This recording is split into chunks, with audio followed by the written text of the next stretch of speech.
السلام علیکم۔ مسلمانوں پر بڑے سے بڑا ظلم کیا گیا، اتنا ظلم کیا گیا کہ آج ہم میں سے کوئی آدمی سوچ بھی نہیں سکتا۔ یہ ظلم غریب، بے بس غلاموں اور لڑکیوں پر ہی نہیں ہوا بلکہ امیروں اور رئیسوں، قبیلوں کے سرداروں پر ایسے ہی ظلم کیے گئے۔ حضرت عثمان بن عفان، حضرت حذیفہ بن عتبہ، حضرت عبداللہ بن مسعود، حضرت عبد الرحمن بن عوف، حضرت زبیر بن عوام قریش کے مشہور اور طاقتور قبیلوں سے تعلق رکھتے تھے، بہادر تھے، عزت دار تھے، لیکن مسلمان ہونے پر انہیں بھی ظلم کا نشانہ بنایا گیا۔ مسلمانوں نے نہایت صبر و شکر سے سختیاں جھیلیں، ظلم سہے، پر ایک مسلمان بھی اسلام سے نہ پھرا۔ مسلمانوں کے اس جماؤ نے کافروں کو حیرت میں ڈال دیا۔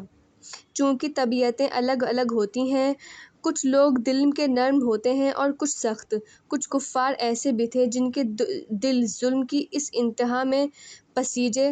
انہوں نے سنگ دل ظالموں کو سمجھانا شروع کیا، وہ بھی مجبور مسلمانوں پر انتہائی ظلم و ستم کر کے تھک چکے تھے۔ کچھ نرم پڑے، اس سے مسلمانوں پر جو سختیاں کی جا رہی تھیں ان میں کچھ کمی ہوئی۔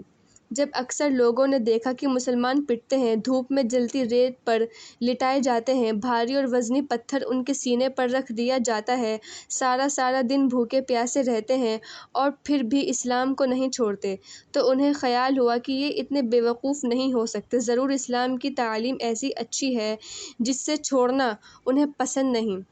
اس خیال نے بہت سے لوگوں کو مسلمان ہونے پر اکسایا، چنانچہ وہ چھپ کر ارقم کے مکان پر پہنچے، حضور صلی اللہ علیہ وسلم کی خدمت میں حاضر ہوئے۔ مکہ کے کافر چاہتے تو یہ تھے کہ مسلمان پھر کافر ہو جائیں، پر الٹا اثر ہو رہا تھا کہ کافر آ کر مسلمان ہوتے جا رہے تھے۔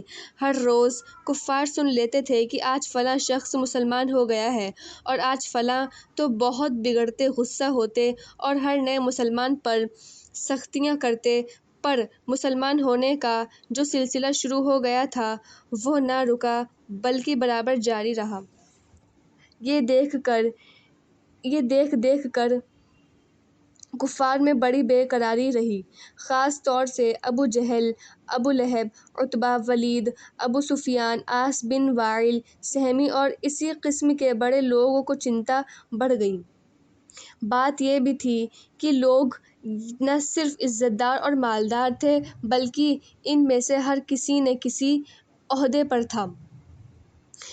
جیسے ابو سفیان قریش کا علم بردار تھا، عباس حاجیوں کو پانی پلاتے تھے، ولید سواروں کا افسر تھا، حارث بن قیس خزانوں کا مالک تھا اور ابو جہل اپنے قبیلوں کا سردار تھا۔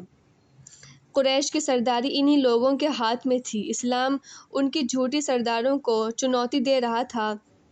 وہ دیکھ رہے تھے کہ جو آدمی مسلمان ہو جاتا ہے، چاہے کسی بھی گروہ اور طبقے کا ہو، برابری کا حق حاصل کر لیتا ہے۔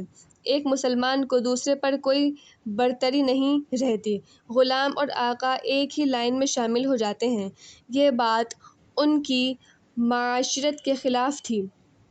اس کا طریقہ یہ تھا کہ غلام صرف خدمت کرتے کرتے ہی مر جانے کے لیے پیدا ہوا ہے، وہ نہ اچھا کھا سکتا ہے، نہ اچھا پہن سکتا ہے، نہ آقا کے ساتھ بیٹھ سکتا ہے۔ وہ سمجھ رہے تھے کہ اگر غلاموں کو آزادی مل گئی، انہیں برابر کے حق مل گئے، تو ان کی برتری مٹی میں مل جائے گی۔ اس لیے وہ بھی مسلمانوں، اسلام اور مسلمانوں سے دشمنی کا برتاؤ رکھتے تھے۔ لیکن جب انہوں نے مسلمانوں کی تعداد بڑھتی دیکھی تو گھبرا گئے۔ ابو جہل نے پھر مجلس شورا بلائی۔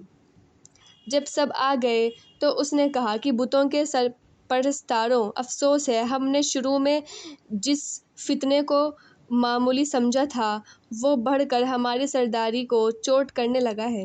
اگر کچھ دن اور غافل رہے تو عجب نہیں تمام مکہ اور سارا عرب مسلمان ہو جائے اور پھر ہمیں بھاگنے کا راستہ ڈھونڈنا پڑے، یا جن لوگوں پر ہم حکومت کرتے رہے ان کے محکوم بن کر رہیں۔